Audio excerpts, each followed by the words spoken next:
Hello बच्चों, आपका अपने ट्यूटर टॉक चैनल में स्वागत है।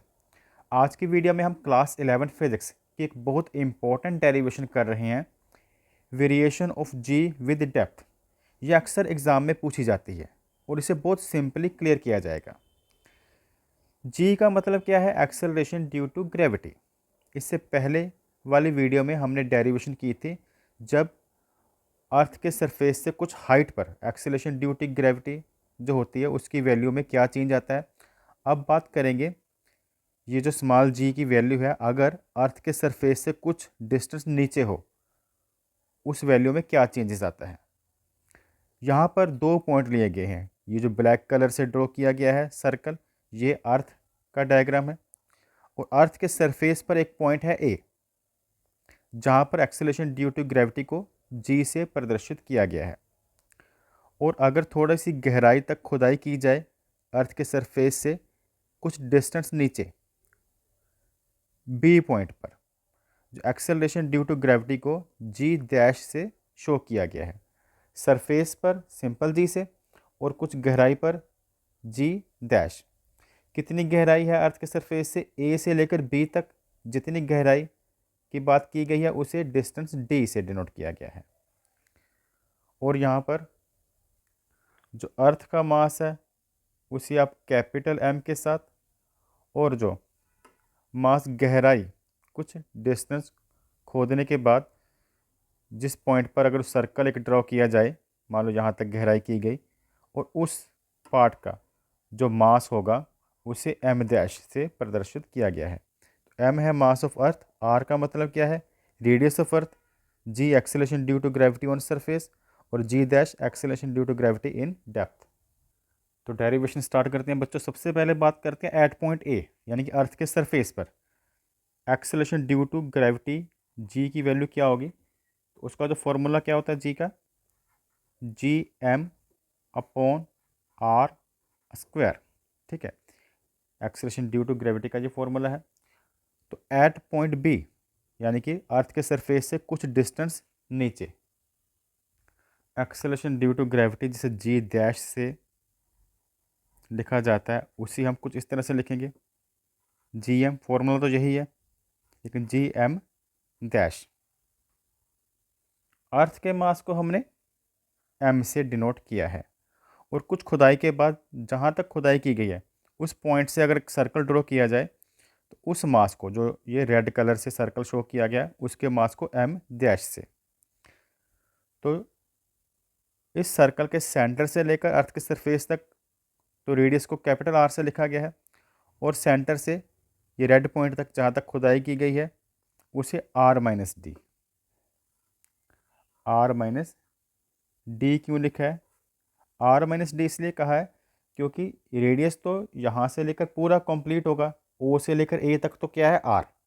आर में से डी लेस कर देंगे तो क्या बचेगा? इतना डिस्टेंस बचेगा, are minus D.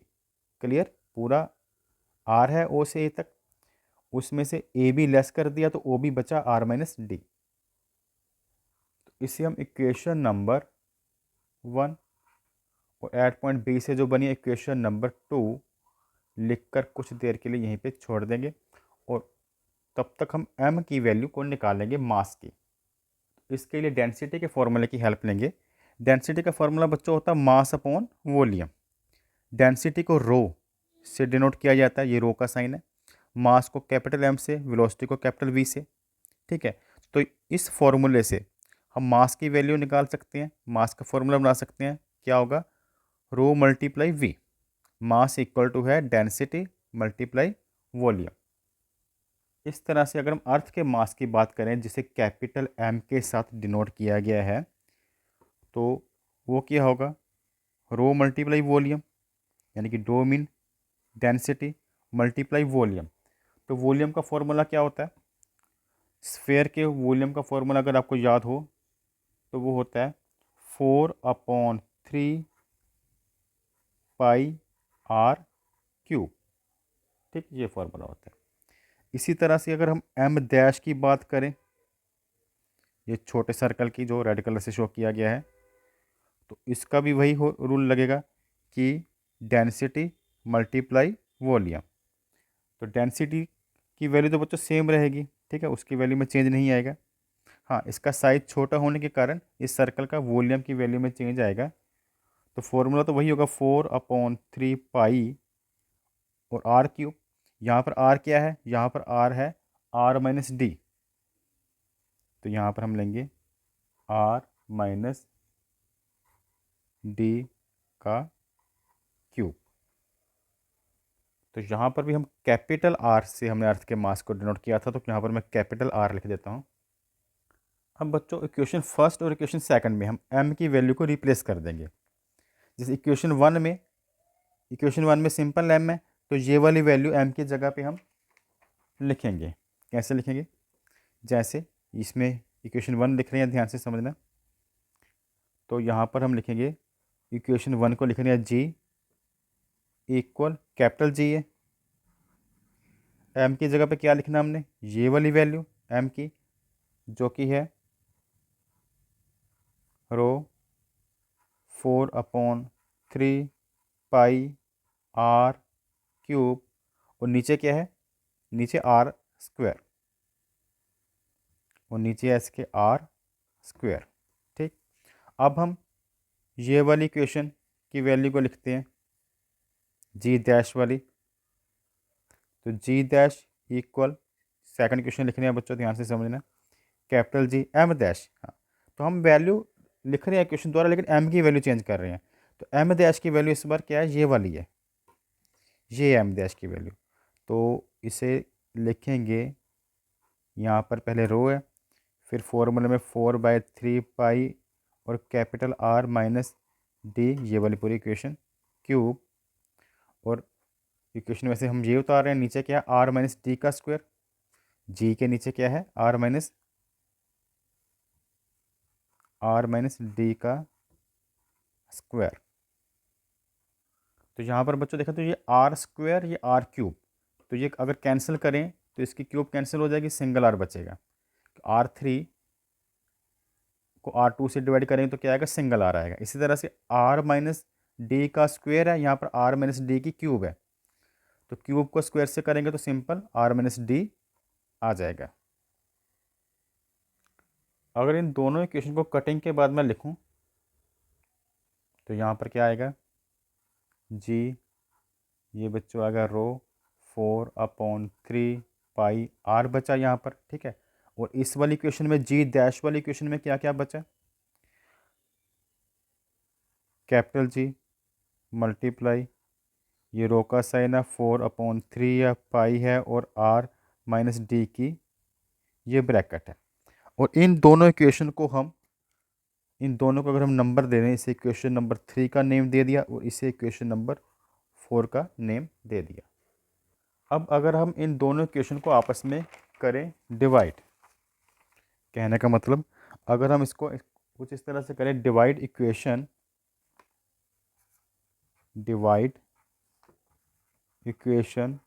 4 by equation number 3।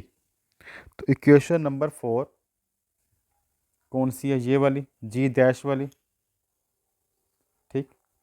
और इक्वेशन नंबर 3 कौन सी है, जी। इक्वेशन नंबर 4 को हमने ऊपर रखना है, 3 को नीचे रखना है, और देखना क्या क्या बचता है। अगर देखें तो बच्चों सभी वैल्यू मैच कर रही है, ये जी कैंसिल हो जाएगा, रो कैंसिल हो जाएगा डिवाइड में, 4/3 कैंसिल हो जाएगा, पाई कैंसिल हो जाएगा, बचेगा क्या, r minus d upon r, केवल ये बचता है r minus d upon r, ठीक, ये बचा डिवाइड के बाद। और अगर ये आर जो है डिनोमिनेटर, ये कॉमन है आर डी का, अगर इसे हम अलग अलग लिखें तो कैसे लिखेंगे, आर अपॉन आर लिख सकते हैं उसे, माइनस इस आर को डी अपॉन आर भी लिख सकते हैं, क्योंकि आर दोनों का कॉमन है। और कटिंग के बाद क्या बच जाता है, कटिंग के बाद बच्चों आ जाएगा 1 माइनस डी अपॉन आर, और ये 1 माइनस डी अपॉन आर आ गया। और अगर इस जी को हम उधर सेंड कर दें तो ये आ जाती है value 1 minus d upon r. और ये जी जब मल्टीप्लाई होगा तो जी को बच्चों 1 से किया, जी1 का G minus G D upon R, इधर जी डैश है। तो यहाँ से क्लियर होता है कि जो जी डैश की वैल्यू होगी वह इस जी की वैल्यू से कम होगी, क्योंकि जी की जो भी वैल्यू है उसमें से कुछ ना कुछ लेस हो रहा है, लेस होने के बाद वह वैल्यू जी डैश बन रही है। तो इससे क्लियर होता है कि जो जी डैश की वैल्यू है वह कम है सिंपल जी से। जी डैश क्या था? एक्सेलरेशन ड्यू टू ग्रेविटी की वैल्यू थी डेप्थ में, अर्थ के सरफेस से नीचे की। और जी क्या है? एक्सेलरेशन ड्यू टू ग्रेविटी की वैल्यू है ऑन द सरफेस। इससे क्लियर होता है कि जो एक्सेलरेशन ड्यू टू ग्रेविटी की वैल्यू है यह डिक्रीज होती है विद द डेप्थ, जैसे जैसे नीचे जाओ इसकी वैल्यू कम होती जाती है और सरफेस पर इसकी वैल्यू मैक्सिमम है। इस तरह से आप लिख सकते हैं value of g decreases with depth. तो ये था टॉपिक हमारा, effect of depth on acceleration due to gravity. अगर आपको यह वीडियो पसंद आई हो तो वीडियो को लाइक और चैनल को सब्सक्राइब करें। Thanks for watching.